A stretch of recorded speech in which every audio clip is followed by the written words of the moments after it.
Spongebob Squarepants is such a phenomenal franchise. The first episode aired in 1999, and since then it has become one of the most popular and influential cartoon franchises ever created. It shaped my childhood, and I'm sure many of you watching right now could say the same. A day doesn't go by where I don't reference SpongeBob. The cartoon was great, and I used to watch it on repeat when I was a kid, especially the first 3 seasons that are just exquisite. The jokes are just so stupid, but they crack me up every single time.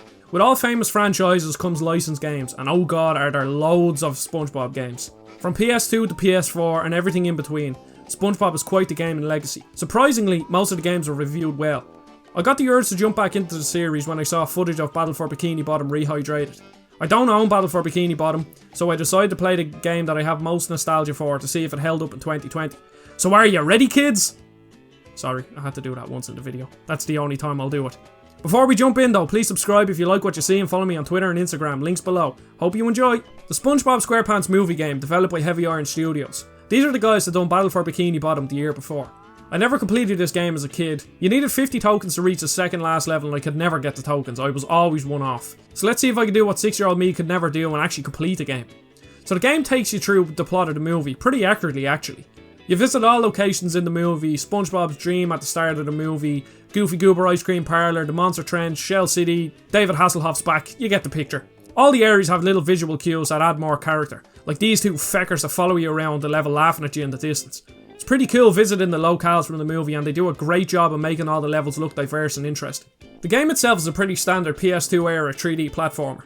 Simple platforming with new moves that either give you better movement or combat abilities. You have to collect Goober tokens in each level. All of these levels have multiple challenges for Goober tokens, similar to Mario 64.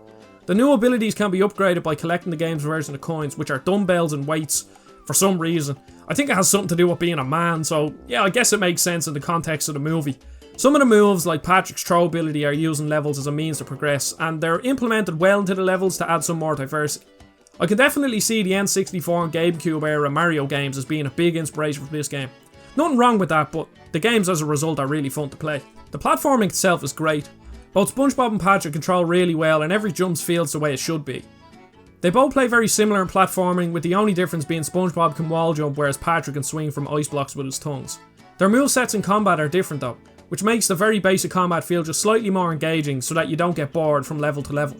Now the only problem with diversity is that the game does suffer from the same problem many platformers of this time do. You can see in games like Crash Bandicoot, The Wrath of Cortex, and any traditional Spyro game from Spyro 3 onwards, that they place more emphasis on the gimmicky levels like ball rolling or vehicle levels to fill up the game. All of these games have good platforming mechanics, so why change it up too much? A bit of diversity is good and it keeps the game fresh, but too much and you miss the point of the game. There are only 7 traditional platforming levels. The rest are either boss fights, slide levels, or paddy wagon levels. There are challenges that add even more diversity. Some are combat, ball rolling, or platforming levels. My favourite are the platforming challenges. They remind me of Mario Sunshine challenges where FLUDD was taken away and you could only use Mario's abilities.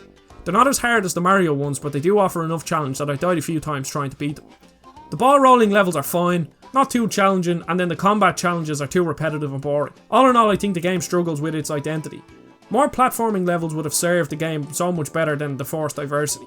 Near the end of the game, I was kind of getting sick of the non-platforming levels. The cracks began to show in the paddy wagon and slide levels. The paddy wagon levels are definitely best from a visual point of view. All of these, especially the Goofy Goober Dream World, were designed so well visually. The Dream World was one of my favourites as a kid, and I could see where younger me was coming from. Everything about the aesthetics is just so great. The objective of this level, however, well, the less said about that the better. You just follow Goofy Goober around for 3 laps. There's no difficulty in it and it takes like 5 or 6 minutes to do. The paddy wagon controls are, well, passable I guess. It feels quite floaty and hard to control at some points, but it serves its purpose alright. All of the slide and paddy wagon levels are just the same. They just take so long and really outstay their welcome. Especially when you're trying the ring challenges. If you miss one feckin' ring, you have to start all over again. And some are just complete bullshit because there's no way you expected to know where the next one will pop up without trial and error. The so-called time challenge for Monster Trench slide level is 5 minutes and 30 seconds. Like, come on. Who in God's name enjoys sliding down a slope for 5 minutes? It really hurts the pacing of the game. It made it even worse that you have to get a few tokens in this level to reach the 50 tokens. I had enough of it the first time. I don't want to have to play it more than that. I can't say the same about diversity with the enemy designs. Every level looks different, but the enemies certainly don't. Each level is some form of a grunt that burps some gas out, a spinny enemy with a pet worm, an enemy with some form of a bat, a flying enemy, and an enemy that shoots some projectile. Yes, that line is boring, but it shows how boring the enemies are after the first couple of levels. Now please don't click off this video because I'm shitting on the game. The main point of this video is to tell you about the charm of the game, and that's the reason why it holds such a special place in my heart. Everything about this game oozes charm. The characters comment on everything you do in the menus, and they are all voiced by the original actors it seems. Except for the narrator guy, he sounds like my impression of himself. Quite a jarring experience in some of the cutscenes. When a new enemy is introduced, Patrick or Spongebob, depending on who you're playing as in the level, have a Spyro 2-esque cutscene of them trying to attack the enemy, and in every one it doesn't go too well for them. It's little things like this that make this game so compelling. There are costumes that you can unlock for finding treasures in the game, and running around in some of the costumes is really good. Another thing is the death animation and the sliding levels. If you fall off the map, the captain's hands come from the side of the screen and picks you up and place you back at the checkpoint. You can really see the devs love SpongeBob and understand what makes the franchise so appealing. Because of this charm, I can overlook some of the gameplay issues. I could go on and on about the fan service in the game, but just take my word on it, it's done really well. So we've been on an adventure to a tough biker gang bar, a monster trench, and now we're going to Shell City to get the crown, save the town, and Mr. Krabs? Wait, that sounds familiar. Now on to David Hasselhoff's hairy back, which is very accurately rendered on the PS2. And this level we're fighting Dennis, who we thought was squished by the bigger boot. This leads me on to the boss fights, which are meh, I guess. Now I know this is a kids game, but there's no challenge at all. I'd even say that these are easier than Mario 64 bosses, which were very easy to begin with. They do look really cool though. Fighting the ice cream creature was probably the coolest boss, but I had him beat in a minute or so. Both Dennis fights were simple too, and now we're on to Planktopolis, the final area of the game. This level recreated Planktopolis perfectly. All enemies have buckets on their heads from the movie, and there's statues and banners of plankton everywhere. You start off with a new power, the Sound Wave. A very annoying ability, especially in the challenges that are associated with it. Just like with the sliding ring challenges, how the feck am I supposed to know where the rings show up without trial and error? Most rings go in a pattern, but others just pop up out of nowhere. So now on to the actual level. Some parts are fun, others are absolutely terrible. The level is a decent ramp up in difficulty in the platforming section, and it's a good culmination of all the game has to offer. There are two parts in particular that really annoyed me however. Firstly, the level has way too many wall jumping sections. This mechanic is easily the worst part of the platforming, and I think the devs knew that and put loads of sections in it so that the level would be difficult. The pure platforming parts had a nice level of difficulty, so they knew how to do them well, but the wall jumping was just dreadful.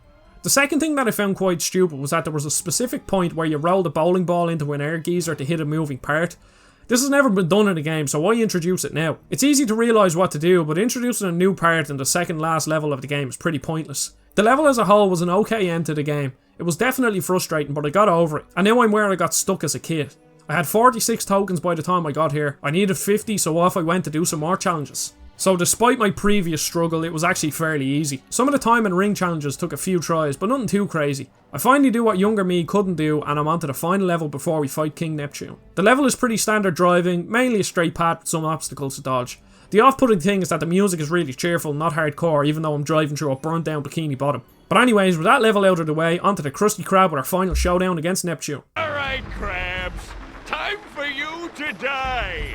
Not so fast, Plankton. I brought back King Neptune's crown, and I'm here to save Mr. Krabs. The boss fight again is pretty simple. Run around, dodge his flamethrower, flip the tables and then reflect his beam off Mr. Krabs and then damage him with a sound wave. Had to complete it quickly and that was the end. Finally, I completed this game. But was it really worth the playthrough again? The quick answer to this is yes, it was. I really enjoyed my time with the game over the past couple of days. The game definitely has problems, but nothing so bad that it ruined my experience. I'm glad it worked out like this because I'm usually afraid to go back and play games like this in case it ruined my fond memories, but it didn't happen here. The platforming is great and there were very few times where I felt it didn't work properly. The gameplay variety was cool in the beginning, but eventually got stale.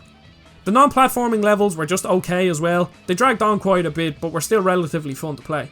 So with all said and done, I would recommend going back to this game, if you have nostalgia for it, or for SpongeBob in general. It's a fun 6-ish hours journey. I'm thinking of doing a retrospective on most of the mainline SpongeBob games in anticipation for Battle of Bikini Bottom Rehydrated. So let me know if I should and what game I should play next. So thanks so much for watching everyone. I had a great month on YouTube and I hope it keeps going. Don't forget to subscribe, follow me on Instagram and Twitter, and I'll see you all on the next video.